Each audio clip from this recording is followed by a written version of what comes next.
Today, the Iranian nation will show that Mr. Trump is too small to be able to bring Iran to its knees. Those are the words of Iran's parliament speaker this Sunday, a tone echoed in the streets of Tehran, where thousands have been rallying in commemoration of the 39th anniversary of the US Embassy hostage crisis. Now, the show of defiance comes just hours before the re-imposition of crippling American sanctions. This is a result of US President Donald Trump's controversial pullout of the nuclear deal with Iran. And as the economic consequences prepare to bite, that decision continues to spark anger and disappointment. Take a listen to a few of those taking part in today's rally. Sanctions have always existed, and we're used to them. The tougher they make it for us, the more resistant we become. The Iranian people will prove how loyal they are to their supreme leader and show that they will never abandon him. The Iranian people are feeling the economic pressure, and we've complained about it to the government. But it will not make us give up Islam. We can't abandon our values because of rising prices. Anyone who thinks that is a fool. Meanwhile, as the American sanctions are set to kick in, the European Union is continuing to find ways to circumvent those measures so as to protect European interests in Iran. Wasim Koneh explains.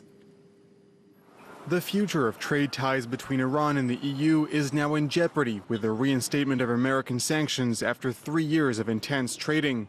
But despite Donald Trump telling the EU it would have to choose between the United States and Iran, Europe is currently working on setting up a special mechanism which would allow, quote, legitimate business to continue with Iran.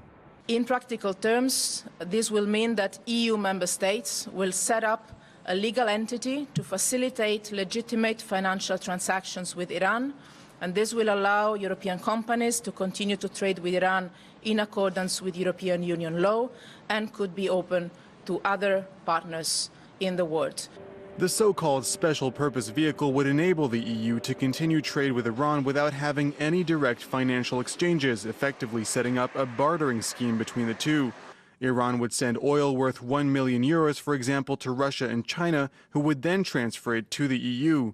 And in return, Europe would, for example, send medicine or farming equipment worth 1 million euros to Russia and China, who would then ship it to Iran. The mechanism would depend on two major conditions: that no actual money be involved in the transaction, and that a balance between imports and exports is ensured. Putting the mechanism into effect, though, is a different story. Europe has shown tremendous effort, political effort, to help legal business to continue with Iran. But unfortunately, those efforts are only political. We will not see, and we are not seeing for the moment, any practical application. Although the mechanism's legal details are set to be finalized this week, it won't be operational until early next year.